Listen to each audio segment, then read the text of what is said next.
的第一期视频。这期视频主要谈的话题是独自旅行，也想借这个话题和大家聊聊天。那首先自我介绍一下，我现在是一个建筑师，从事建筑设计的工作。我是从24岁起开始独自旅行，那过去3年里共有21次独自旅行的经验。我不是一个全职的旅行者，只是那段时间我还有做设计的工作，也在英国读 master， 就是空的时间就去旅行。那3年间我去过15个国家，45个城市。那这些国家包括的有韩国、泰国、越南、土耳其、法国、意大利、梵蒂冈、英国、瑞士、西班牙。葡萄牙、捷克、奥地利、匈牙利、德国，那其中我最喜欢的国家呢是梵蒂冈。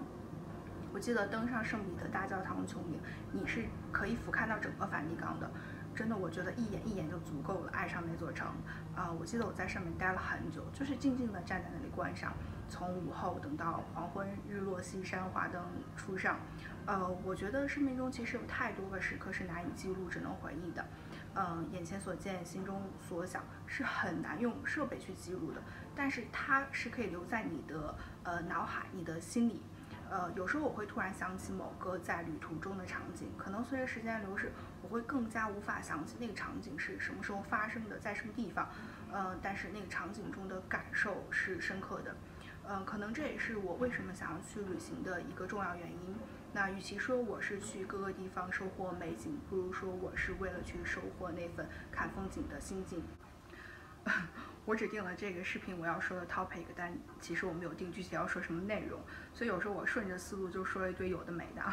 那再说回我就是去过的国家，那有些地方我很喜欢，会多次去或者在那边待一阵子。比如泰国我去过2次，因为落地签据还蛮方便的嘛。那土耳其我去了3次，每次在那边大概待半个月到1个月的时间，就它的签证是网上申请的，基本上都会批下来。那每次1个月，然后越南我也是待了1个月，法国去过次数已经记不太清了，就从英国过去很方便，也就1个多小时吧。那第一次去真的是去旅行，后面再去的话基本都是为了看展。那虽然我之前在英国待了有2、3年，但是我去过的地方真的还蛮少的。那其实主要的原因是我就是去看建筑是我旅行的原动力。那我制定旅行计划的首要考虑因素，也是重要的考虑因素呢。那我觉得呢，其实英国没有很多我想去看的建筑，然后城堡啊、庄园你看多了，其实觉得有点大同小异。那再加上其实我有方面蛮宅的，就很多我不想做的事情，那都可以用懒来回应了。那然后西班牙呢，我是去了3次，那里超有活力的，也有很多的街景啊、广场、建筑、庭院值得去。那我在 ins 上其实传了很多我旅行时拍的照片，就我觉得拍的还挺好的，虽然我是拿 iPad 拍的，就是如果你感兴趣的话，可以去我 ins 上看。我之前其实除了微信外不玩任何社交软件的，那用微信主要是为了跟爸妈报平安。那再说回西班牙，那比起其他国家，西班牙的城市我去的比较多。就如果你对西班牙旅行比较感兴趣，可以留言告诉我。还有土耳其这2个国家我比较熟，后面呢可以出一些相关的旅行视频。当然我去过其他国家，你有感兴趣的或者对独自旅行这种旅行方式有想问的问题，你可以留言告诉我，后面我可以整理出来一些具体的经验跟大家分享交流一下。下面我想谈谈几个独自旅行的问题，我就不先在这列举有哪些问题了，因为我也不知道后面我会说些什么。就这是我第1支谈话视频，我就想试一下没有稿子我能不能把一个视频给录了，因为我从事建筑设计的工作，就常常会在一段时间的工作量会非常的大。那如果这类谈话类的视频我都需要定稿，那后面我就是出视频的频率会非常的不规律，而且就算我空闲，我可能也懒得去做这个事情。那听张唱片、看本书、攀个岩，我觉得都比做完那块儿写视频稿子让我称心如意啊。那写好稿子才能录这个视频的话，我也不会把这个谈话就是归为我生活的一部分，就不像我跟闺蜜聊天一样，是生活中的一种享受，它变成了一种工作。那我是一个非常注重就是工作与生活平衡的人，我现在的想法是拍视频是我生活的一部分，工作上的时间和精力呢，那我都是放在建筑设计上。当然我知道不是付出就能得到相应的回报，但是不付出一定不会有回报。那我录视频的初衷呢，是基于分享的心态，在这份心态上，我有花费的时间与精力。后期反馈如果很不理想的话，我可能就不会录这类视频了。但如果还 OK 的话，我会想办法把这类视频做得更好。又说一堆有的没的。我就想把就是我觉得应该交代的事情一次性全都交代。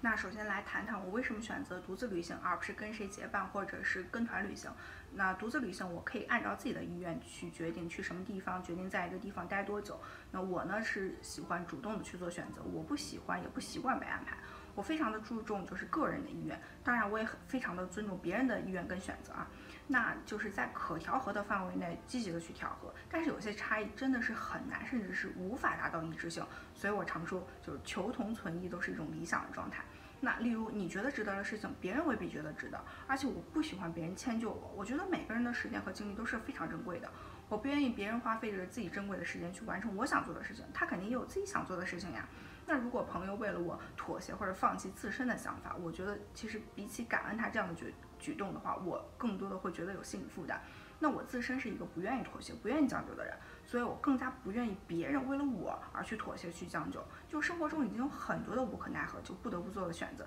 那我希望就某些可以发挥主观能动性的选择上，尽可能的按照自己的意愿来做。我是不是说太快了？我自身是一个语速比较快的人啊。就是我在英国的时候认识一个希腊妹妹，她是小学毕业之后就移民到了希腊。她后来跟我讲说，刚开始认识我的时候，就是我说话她听不懂，因为说话太快了，她 get 不到。就是如果你觉得我说的快的话，不然自己先手动调个速，后面说慢点。我记得在罗马的时候，我真的很喜欢贝尼尼斯河喷泉，我就去了大概3次。那我自己的行程我自己定，我不用担心打乱了别人的行程，给别人带来困扰。那再比如在梵蒂冈的时候，我就站在那个圣彼得大教堂穹顶几个小时，当时还是12月份，超级冷，可是我觉得值得啊。但是如果旁边有人陪我的话，我就会担心啊，对方会不会很冷啊，会不会不舒服啊？那这种情况，我只能放弃我觉得值得的事情，就提前走啊。那我没有理由让我朋友陪我在那里挨冻嘛。那所以为了避免就是因为要考虑别人而不得不放弃自己意愿的这种情况发生，我会直接避免出现这种情况，所以我选择一个人去旅行。那你说可以这样，就是朋友陪你去了一个地方，你也可以陪他去他想去的地方啊，就你来我往很好嘛。那如果双方都是愿意的、欣然的，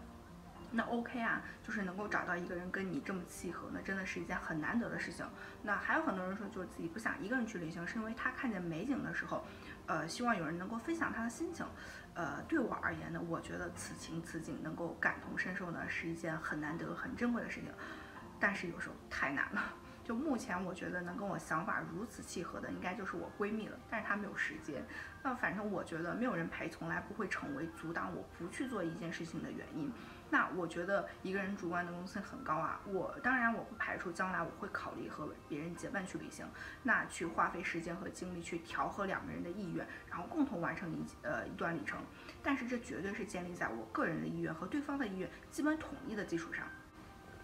那第二呢，独自旅行对我而言是可以静下心来，不受外界干扰，和自己内心对话的过程。你需要听听外界的声音，但你也需要认真的倾听自己内心的声音。那人是需要参加集体生活，学会跟他人相处，开展社会生活的，但是你也需要学会跟自己相处。就我说的和自己相处，不是局限于物理层面的一个人独自生活。那我觉得人生所有的经历其实都是自我了解的过程。人在所有关系中最终走向的是独立，比如有独立的思想、独立的认知。那当你对自己有足够的认知的时候，你也能够更加的意识到你对于他人、对于社会是一种怎样的存在，而这种存在不再是一种抽象的概念，而是深刻的体会。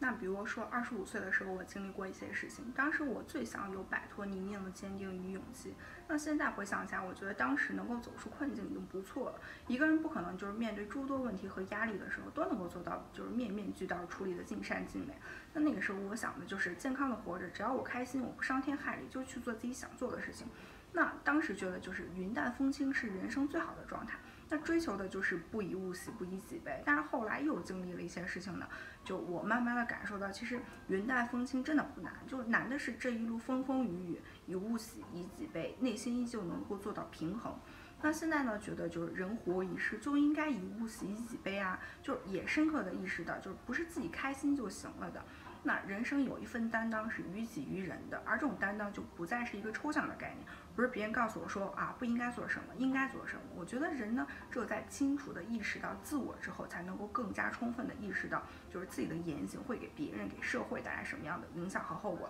那也就是更加的清楚自己有需要去承担的责任与履行的义务。我觉得人生是不断的选择以及去承担自己的选择，你怎么选其实早已经注定了结局。就尽管我还没有翻过多少页的人生，但是不得不承认，我好像隐隐约约的感受到，就到了某种程度，人生是一个不断失去但又有所获得的过程。那要学会在得与失之间，就是做到内心的坦荡与豁达。也正是因为就是失去过或者憧憬过拥有，才会更加觉得弥足珍贵，才会有执念与放不下。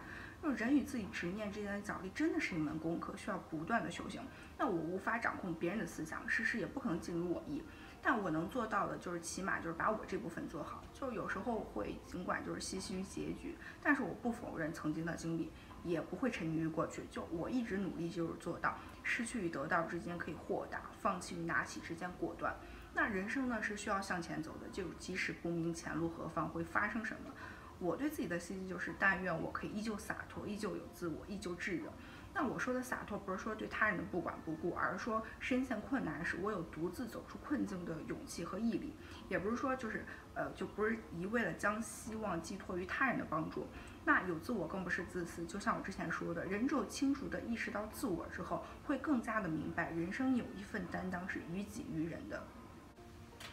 就每个人的人生追求不一样，一个人在不同时期的追求和想法也不一样。那这是我一些就是现在持有的观点，你当然可以不认同，因为我知道就是成长背景和经历以及个人想法会塑造出不同的人。我从来不试图用自己的那一套思想价值观念去框范别人的行为和言论。但如果他人的就是思想不符合我的思维逻辑，我也不会简单的用对错好坏去定义。那一切的形成其实可以追溯其原因，也有其存在的意义。那这个世界上所有的事情不可能就是完全的统一和一致的，就每个人行于世可以探索出自己的那一套。那独自旅行对我而言，其实就是一个契机，让我可以看向内心。就引用一句我喜欢的话吧，就是